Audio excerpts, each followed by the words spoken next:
When Arman opened his eyes, the world outside his window was a blur of strange lights and unfamiliar shapes. He'd been in a coma for years, a lifetime stolen by a single moment of tragedy. The doctors called it a miracle. His family wept with joy, but as they crowded around his bed, there was only one face he searched for. And when he found it, his breath caught in his throat. Liana, his fiancée, his first love, the woman who had promised she'd wait for him, no matter how long it took. She stood by his side, her hand gently resting on his. Her dark hair cascaded over her shoulders, just as he remembered. Her smile was the same one that had captured his heart all those years ago. But something was wrong. Terribly wrong. The world had aged, but she hadn't. Not a single line marked her face. Her skin was as smooth and pale as moonlight. Her eyes held a depth that seemed to stretch back through time itself. Liana, he whispered, his voice raspy from disuse. How do you look the same? It's been so long. A shadow, fleeting and ancient, crossed her perfect features. She leaned closer, her voice a soft, melodic hum that sent a shiver down his spine. Because, she said, her smile turning sad, I'm not who you think I am. And I've been waiting much, much longer than you know. That night, after the nurses had finished their rounds and the hospital had fallen into a hushed silence, Liana stayed. The world outside pulsed with a rhythm he no longer understood. But here, in the cold, sterile glow of the room, time seemed to stand still. It was then that she told him a story no mortal could ever believe. She spoke of centuries long past, of empires that rose and fell like dust in the wind.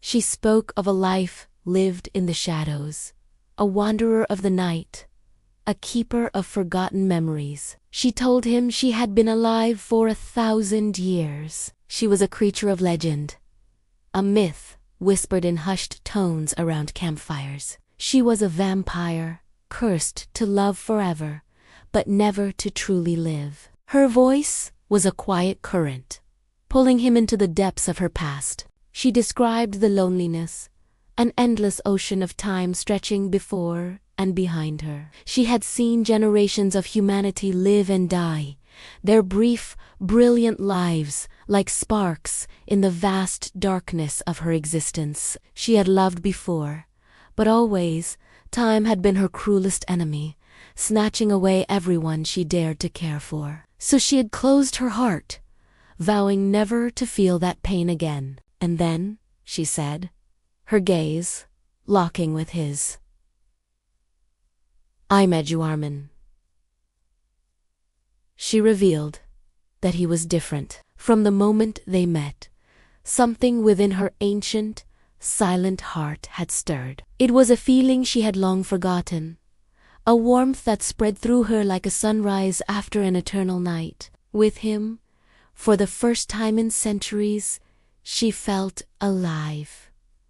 She felt human. He was the only person who had ever made her heart beat again, even if, ironically, his had stopped for years. As the days turned into weeks, Arman slowly recovered his strength. He learned to walk again, to speak without his voice cracking. But the world he was re-entering was not his own. The technology, the culture, the very pace of life had accelerated beyond his comprehension. Everything was a dizzying rush of information and noise. He felt like a ghost, a relic from a forgotten era, the only constant, the only anchor in this bewildering new reality was Liana. She was his guide, his protector, his link to a past that felt more real than the present. She taught him about the new world with a patience that could only be born from 1,000 years of observation. But with her guidance came a deeper understanding of her own world. He saw the profound sadness in her eyes when she looked at a blooming flower, knowing it would wither and die. He felt the ache of her solitude when she watched families laugh together in the park. Her immortality was not a gift, it was a cage. He realized he hadn't just returned from a coma. He had awakened to a destiny that had been rewritten across centuries. A love story that defied the very laws of nature. One evening, as they stood on a balcony overlooking the city's endless sea of lights, she presented him with the truth of their situation.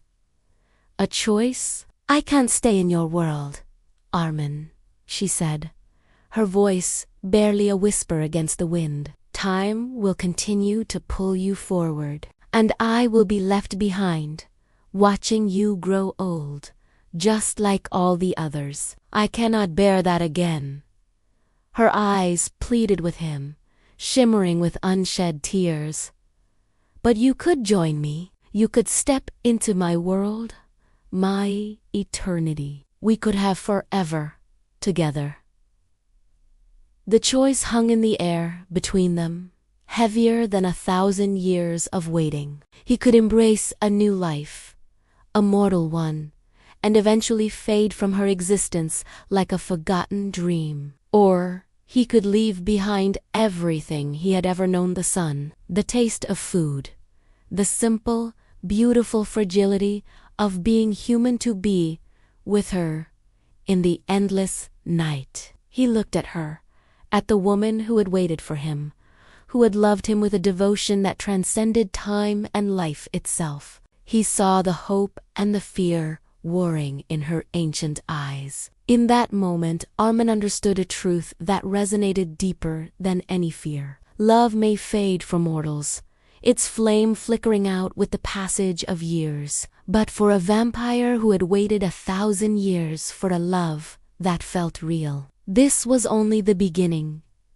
His decision was made. Thank you so much for watching. What choice would you have made? Let me know in the comments below. And if you enjoyed the story, don't forget to like, subscribe, and hit that notification bell so you never miss another journey into the unknown. We'll see you in the next one.